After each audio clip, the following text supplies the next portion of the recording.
అందరికీ నమస్కారం అండి.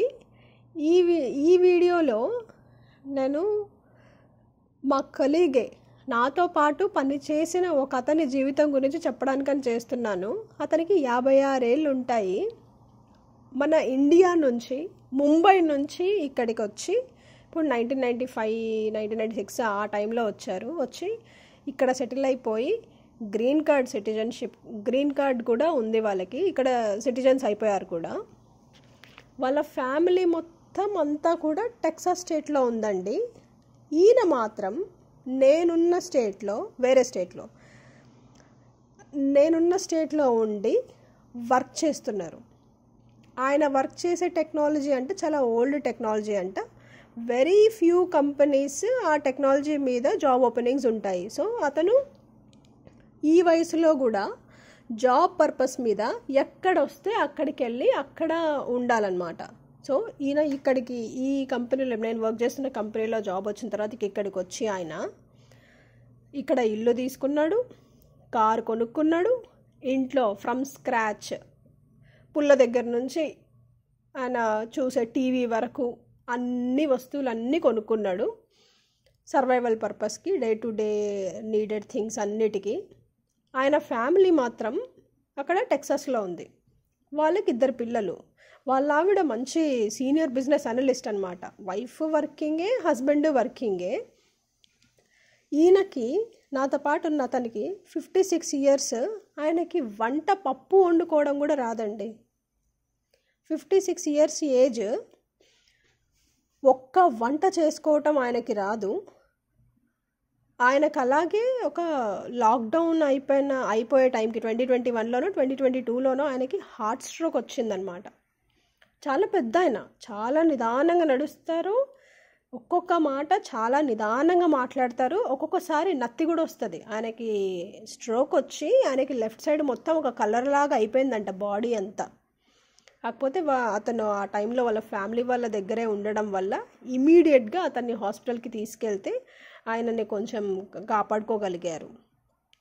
ఆయన హార్ట్ స్ట్రోక్ ఉండి ఒకసారి అటెంప్ట్ అయిపోయి ఆయన మెడిసిన్స్ యూజ్ చేస్తూ ఫ్యామిలీ ఎవరు లేకుండా జాబ్ పర్పస్ మీద వేరే స్టేట్కి వచ్చి స్క్రాచ్ నుంచి అన్నీ కొనుక్కొని అన్నీ తీసుకొని వంట వండుకోవడం కూడా రాదు, తిండి తినడం కూడా ఆయన వచ్చిన దగ్గర నుంచి ఇప్పటికీ ఒక 6-7 kgs వెయిట్ తగ్గారండి. ఎందుకంటే వండుకోవటం రాదు. ఆయన తింటే బయటనే తినాలి. ఊరికే బయటికి వెళ్ళి తినాలనే ఓపిక కూడా ఉండదు, చేత కాదు. కాబట్టి కొద్దిగా ఫుడ్ తగ్గుతూ వచ్చింది. ఇక్కడ జీవితం మీకు అర్థమవుతుందా అండి? వాళ్ళు గ్రీన్ కార్డ్ సిటిజన్స్ అయినా సరే జాబ్ అనే ఒక కారణంతో కుటుంబంతో ఉండేటటువంటి పరిస్థితి లేదండి. ఇప్పుడు ఈయనకనే కాదు, వాళ్ళ వైఫ్ ఉన్నారు. వాళ్ళ వైఫ్కైనా సరే ఇప్పుడు ఆవిడ ఎక్కడైతే లొకేషన్లో ఉన్నారో అక్కడే జాబ్ చేస్తున్నారు కాబట్టి అక్కడ సెట్ అయిపోయింది, బాగుంది.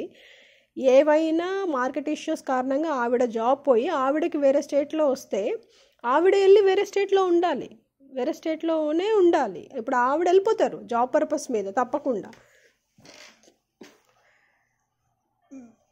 ఇక్కడ జాబులు మాత్రమే ఉన్నాయండి. కుటుంబం ఎక్కడుంది? కుటుంబంతో జీవించడం ఎక్కడుంది? మీకు దీన్ని బట్టి ఏం అర్థమవుతుంది? అమెరికాలో ఉండాలన్నా, లేదా మనం జీవితంలో ముందుకు ఎదగాలన్నా, పరుగు తీయాలన్నా, సాధించుకోవాలన్నా, కాంపిటేటివ్ ఉండాలన్నా, ఈక్వల్ అనుకోవాలన్నా, గర్ల్స్ అండ్ బాయ్స్ ఎవరి పరుగు వాళ్ళు తీయాలి. ఎవరి పరుగు వాళ్ళు తీసినప్పుడు, ఎవరి పరుగు వాళ్ళు తీస్తున్నటువంటి జీవితం ఉన్నప్పుడు ఏమవుతుంది? ఎవరితో ఉండేటటువంటి పరిస్థితి మనకి సొసైటీ ఇవ్వట్లేదు. ఇక్కడికి వచ్చిన వాళ్ళని చూసుకుంటే మీరు, మన ఇండియన్స్ రీసెంట్గా కానీ కొన్ని ఇయర్స్ నుంచి పెళ్లి చేసుకొని వచ్చిన వాళ్ళని చూసుకుంటే, వైఫ్ వేరే స్టేట్లో వర్క్ చేస్తుంటుంది, హస్బెండ్ వేరే స్టేట్లో వర్క్ చేస్తాడు. వాళ్ళకి హైబ్రిడ్ మోడ్ ఒకవేళ ఉందనుకోండి, వర్కింగ్ ఎన్వైర్న్మెంట్, ఒక 2-3 days వర్క్ చేసి, ఒకవేళ ఫ్లైట్ ఛార్జెస్ తక్కువ ఉంటే, అంటే లాంగ్ జర్నీలు ఎవ్వరు చేయరు కార్లలో కాబట్టి ఫ్లైట్ ఛార్జెస్ తక్కువ ఉంటే మంత్లీ ఒక 2 times వెళ్ళి హస్బెండ్ వైఫ్ దగ్గరనో లేదా వైఫ్ హస్బెండ్ దగ్గరకో ట్రావెల్ చేసి వాళ్ళు వెళ్ళిన 2-3 days 4-5 days ఉన్న అప్పటి వరకు సంసారం చేస్తారనమాట. నెలకి 4-5 రోజులు సంసారం చేయడానికి పెళ్లి చేసుకోవాలా అండి? లేదా కష్టసుఖాలు పంచుకొని రోజు తోడుగా ఉండేటందుకు పెళ్లి చేసుకోవాలా? చాలామంది నుంచి నేను వినింది ఏంటంటే, ఒక సిచ్యువేషన్ వరకు అలాంటి ఇబ్బంది ఉంటుంది, ఒక సిచ్యువేషన్ తర్వాతకి ఆ ఇబ్బంది ఉండదు, ఇద్దరు ఒకటే లొకేషన్ దగ్గర చూసుకుంటారు, తర్వాతకి ఇంక అక్కడే జాబులు చేసుకొని వాళ్ళిద్దరు అక్కడే ఉంటారు అని. ఇక్కడ వేరే కంట్రీలో సిచ్యువేషన్స్ ఏమన్నా మనం డిఫైన్ చేసేసినట్టు ఉంటాయా? ఉండవు కదా. మార్కెట్ ఏమన్నా మన చేతుల్లో ఉందా?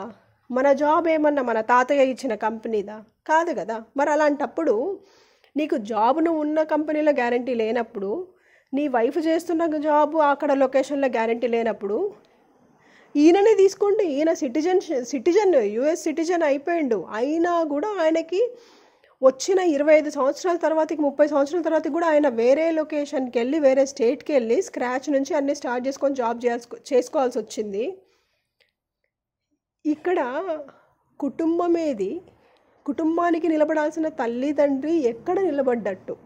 నిలబడేటటువంటి పరిస్థితి ఎక్కడుంది? మీరు ఆలోచించుకోండి.